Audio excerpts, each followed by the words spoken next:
안녕하세요, 엘렉트로캠입니다. 오늘도 테슬라 관련 이야기들을 해볼까 합니다. 재미난 소식이 하나 있는데요. 테슬라 모델 S를 가지고 무려 700마일이 넘는 752마일을 달린 이제 회사가 있습니다. 당연히 배터리 팩을 개조를 했습니다. 개조를 했지만 752마일이면은 1200km가 넘는 거리입니다. 이걸 한 번 충전에 갔다는 것과 지금 이게 미시건이거든요. 그리고 지금 이렇게 날씨가 좋은 때가 아닌데, 물론 테스트를 좀 더 일찍 했을 수도 있지만 지금 영상이나 이런 것들을 보면은 꽤 추운 날 테스트한 것 같은데 한 번에 1200km가 넘는다라는 건 어마무시한 겁니다. 그래서 이런 회사도 있구나. 나중에 차량 배터리를 개조해주는 업체도 나오지 않을까, 뭐 그런 기대도 해보긴 하는데요. 물론 이 회사가 뭐 이제 양산이라든지 그건 아니고 이제 거의 스타트업에 가까운 회사인데, 분명히 제 생각에는 이런 기술들을 다른 회사나 테슬라 측에 이제 좀 팔려고 하는 게 아닐까, 뭐 그런 생각도 해봅니다. 근데 어마무시하다. 그러니까 실제로 이거를 모델 S를 개조해서 1200km를 갔다라는데 큰 의미를 둘까 합니다. 그러니까 아직, 그리고 이 회사에 대해서 그렇게 디테일이 안 나와서 도대체 어떤 배터리를 썼는지, 물론 이제 기사들을 보면은 조금 이야기들이 있긴 있습니다. 기사에서 이제 흘러나오는 몇 개 내용들을 보면은 일단 NMC를, 니켈 코발트 망간을 썼다는 얘기가 있고요. 근데 이 조성이라든지 제가 원하는 건 그런 디테일이죠. 그게 잘 없어서 섣불리 뭐 판단하기 어렵지만, 일단 회사에서 밝힌 바로는 416W/h 리터입니다. 굉장하죠. 지금 300, 그러니까 셀 단위에서, 근데 물론 이것도 단위도 조심해야 되는 게, 이게 리터입니다. 킬로그램이 아니라. 그래도 뭐 리터여도 이건 적지 않은 수치고요. 여기 뭐 비교해 주는 게 오리지널 팩이 한 200이 좀 넘는 200 중반대죠. 요즘 잘해야 이제 300인데 그거를 월등히 넘는, 근데 새로운 배터리도 아니고 니켈 코발트 망가네즈를 썼다라는 거는 아마 엄청 하이니켈을 썼을 것으로 예상이 됩니다. 그러니까 뭐 니켈을 거의 90%, 9 정도, 이제 지금 뭐 811인데 9 정도 갔지 않았을까? 9대 0.5대 0.5 이 정도? 그 정도이지 않을까 생각이 되는데요. 뭐 물론 배터리 팩 무게가 안 늘은 건 아닙니다. 그러니까 지금 회사가 밝히는 거는 300kg가 좀 넘게, 331kg이 좀 늘었고요. 그리고 이런 주행거리를 가기 위해서 거의 100kWh에 더 넣었다라는 거죠. 그래서 거의 200kWh에 육박하는, 그거 살짝 넘는 배터리 팩입니다. 그러니까 무려 이렇게 1200km를 갈 수 있었던 거겠죠. 그리고 이 회사가 밝히는 게 뭐냐면은, 재미났던 게 실험실을 위해서 띄워놓고 정속 주행 시켜놨더니 나오는 주행거리가 무려 882마일이었다라는 겁니다. 이게 거의 1000마일에 육박하는, 좀 과장 보태면 아직 뭐 좀 백마일 좀 넘게 가야 되긴 하지만, 이건 도대체 몇 킬로미터인가요? 한 뭐 1400? 뭐 1500? 1600도 조만간. 근데 이 회사 보면은 계획에 발표가 450W/L입니다. 그리고 290W/kg에 이제 좀 더 개선된 배터리 팩도 지금 생각을 하고 있기 때문에요. 충분히 1600km도 프로토타입으로 생각을 해볼 수 있을 것 같습니다. 진짜 대단한 것 같고요. 어쨌든 이거를 실제로 리얼 월드에서 구현했다라는 점에 좀 박수를 치고 싶습니다. 근데 양산은 당연히 좀 멀 것 같고요. 그리고 그래서 제가 이제 간만에 배터리에 대해서 이제 논문도 찾아보고 또 좀 변한 게 있나 하고 봤는데, 딱히 크게 변한 건 없습니다. 그래서 추측을 해보면은 뭘 많이 넣었을지가 대충은 보이더라고요. 대략적으로 이제 실리콘 애너드, 그래파이트 애너드라고 했지만 실리콘을 많이 섞었을 확률이 있고요. 실리콘을 넣어서 이제 용량을 증대시키면은 대략 한 400대를 보여주고요. 그리고 어떤 배터리 포맷을 썼는지도 얘기를 안 하고 있기 때문에, 실리콘을 많이 안 넣고 진짜 NMC나 그래파이트 계열로 썼다고 그러면은 뭐 파우치 형태라든지, 그래서 리터를 썼을 수도 있습니다. 그러니까 부피당 에너지를 많이 밀어 넣었다라는 거죠. 그러니까 그런 걸로 추측을 해볼 수 있고요. 현재 요 정도 수준에 이제 준하는 배터리가 지금 논문상에서는 그래도 이제 셀단이요. 그나마 좀 근접한 상용화에 그래도 뭐 냄새라도 느낄 수 있는 거는 리튬 설퍼 정도 되겠습니다. 뭐 실험실에서 에너지 덴시티야 뭐 1000단위를 넘어가긴 하지만 이걸 셀로 구현한다라든지 실제 여러 가지 이런 뭔가 프로덕트에 그래도 근처로 가고 뭐 여러 가지 기능들이라든지 이런 게 좀 더해지게 되면은 지금 셀 단위에서의 킬로그램이 좀 그러니까 유닛에 좀 주의를 해야 되는데 한 400대니까 요 정도를 추측해 볼 수 있고 둘 다 뭐가 됐든지 간에 지금 사이클 넘버를 보면은 급격히 이제 줄는 걸 볼 수 있습니다. 그러니까 한 뭐 300번, 400번만 충전해도 이제 많이 내려가게 되죠. 뭐 물론 이제 배터리를 잘 관리한다라든지 이런 테크닉이 그래서 아마 테슬라 차량을 썼을 수도 있습니다. 최고의 매니지먼트 시스템과 다 잘 돼 있으니까 셀만 이렇게 홀라당 바꿔서 팩만 바꿔서 이렇게 테스트를 하는 또 이런 기발한 그런 것까지 생각을 해보면은 여튼 그래도 실제로 프로토타입이 됐던 간에 대단한 거고 지금 배터리를 더 밀어넣는 회사가 루시드 에어가 있습니다. 실제로 100kWh가 넘죠. 한 113, 120 가까이 이제 밀어넣어서 지금 최장 주행거리를 보여주고 있는데요. 테슬라도 아마 가능하지 않을까라는 이런 프로토타입을 통해서도 유출을 해볼 수 있죠. 그렇지만 차라는 게 그게 단순한 게 아니라서 무게가 300kg가 넘게 늘었다라는 거는 결코 적은 수치는 아닙니다. 그럼 브레이크에도 영향이 갈 수 있을 거고 가속 성능 그리고 뭐 양산을 함에 있어서 가격이라든지 여러 가지 여건들이 있기 때문에 뭐 그런 것들을 다 고려해야 되긴 하지만 실제로 테슬라는 그런 걸 고려해서 그렇게 만들었겠죠. 100kWh로 뭐 여러 가지 이제 주변 인프라 충전까지. 그렇지만 해볼 수도 있겠다라는 생각도 들었습니다. 루시드만 하는 게 아니라 충분히 테슬라도 이렇게 되고 제가 이렇게 저도 이제 모델 S에 관심이 많고 받을 거지만 이번에 결국은 오토파일럿 덕분에 이게 이제는 이제 정말 장거리도 정말 그런 자율주행의 혜택이 얼마나 중요한지 지금 먼 거리도 정말 맘만 먹으면 갈 수 있을까? 뭐 피곤하거나 상황 봐서 안 좋으면 돌아와야지. 근데 결국 뭐 퀘스트까지 내려온다라든지 그렇게 어려운 것 같지는 않습니다. 플로리다가 그렇게 먼주같이 느껴지진 않더라고요. 이제는 옛날이면 정말 멀었는데 여기까지도 쉽게 내려올 수 있는. 근데 좀 아쉬운 게 여전히 저는 가족 단위로 움직이다 보니까 자주 스탑을 하니까 크게 문제가 없지만 성인들로만 구성된다라든지 뭐 조촐하게 두세 명으로 이렇게 운영이 된다라고 그러면은 주행거리가 여전히 좀 문제이긴 합니다. 그러니까 인구가 밀집된 지역은 상관이 없는데 이렇게 오다 보니까 좀 한적한 데는 여전히 슈퍼차저의 숫자가 약간 좀 애매하게 있다라든지 뭐 무리할 필요는 없지만 그래도 보수적으로 좀 세팅해서 가야 된다라든지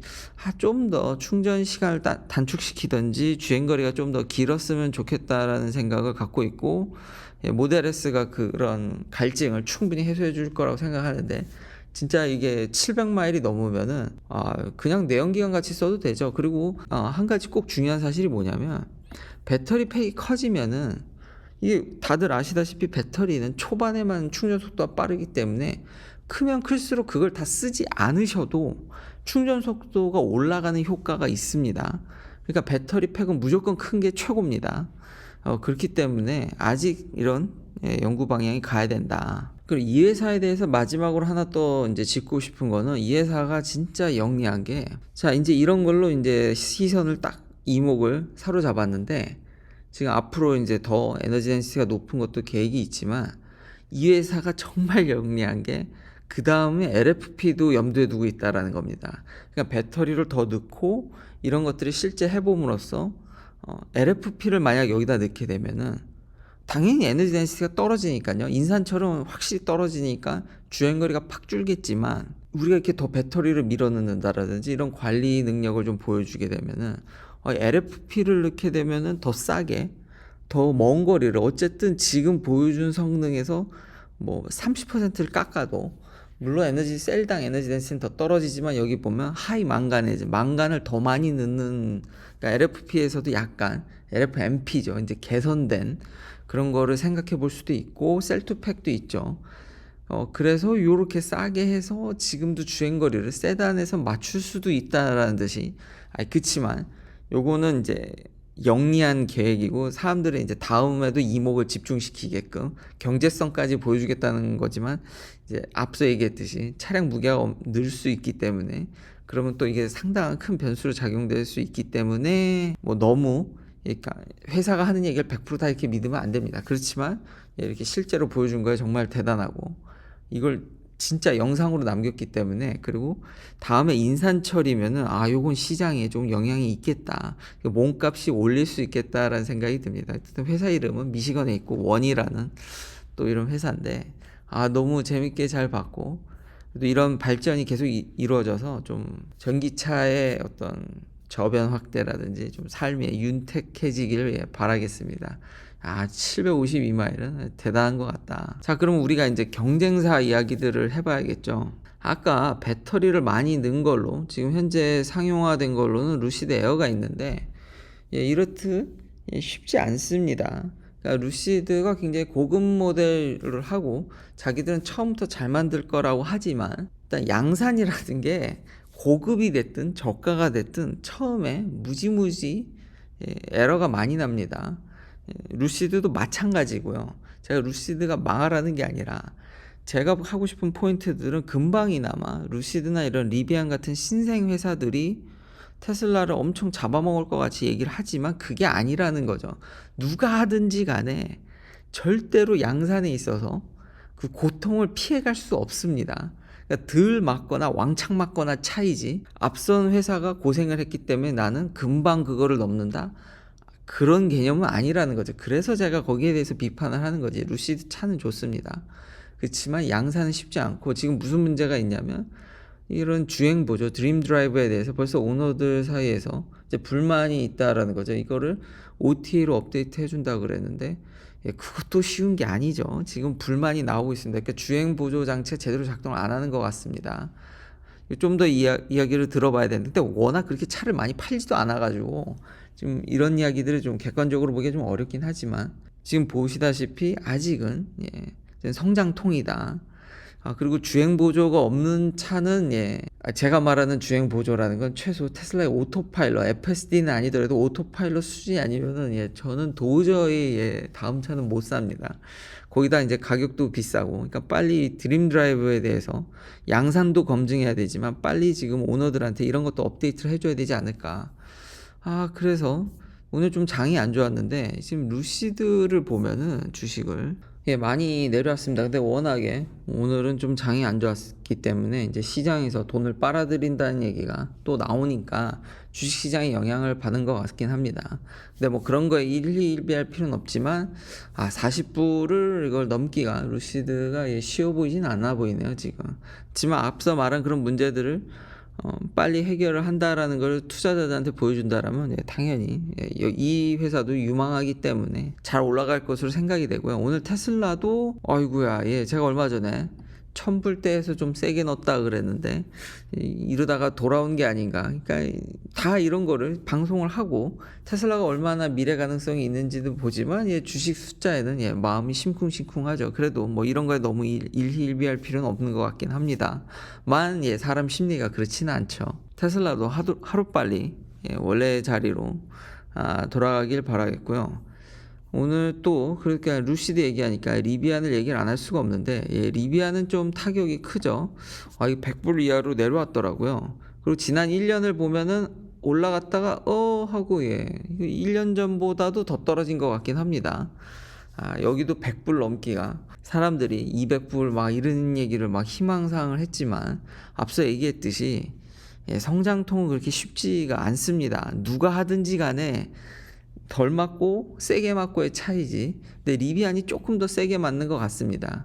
지금 리비안에 어떤 얘기들이 있냐면은, 지금 뒤에 서포트하는 회사가 아마존인데, 아마존이 스텔란티스하고 이제 짝짝꿍 좀 뭔가 딜이 있는 것 같습니다.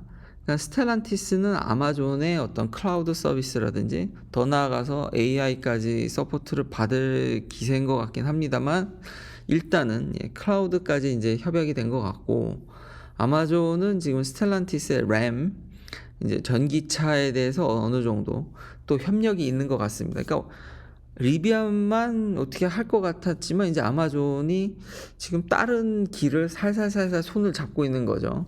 이런 게 이제 시장에 악영향을 줄 수 있는 거죠. 왜냐하면 리비안이 양산이 잘 안 될 수도 있는 거고, 아마존은 거대 유통, 전자, 뭐 다들 아시다시피 엄청난 빅테크 그룹 중 하나입니다. 그렇기 때문에 일단 양산이 아마존에서는 굉장히 중요합니다. 그러니까 스텔란티스라는 거대 기존의 내연기관 회사들하고 손을 잡고 부족한 부분은 아마존이 채워주고, 여기선 제조를 이제 할 수도 있는 거죠. 이러니까 그 리비안의 파이가 주는 게 아니냐. 물론 기사에는 그럴 일은 없다. 우리는 꾸준히 그러니까 리비안과 협력할 거고 주문한 양이 뭐 줄거나 그러지는 않을 거라고 얘기하는데, 당연히 그러겠죠. 10만 대 정도 수준이니까요.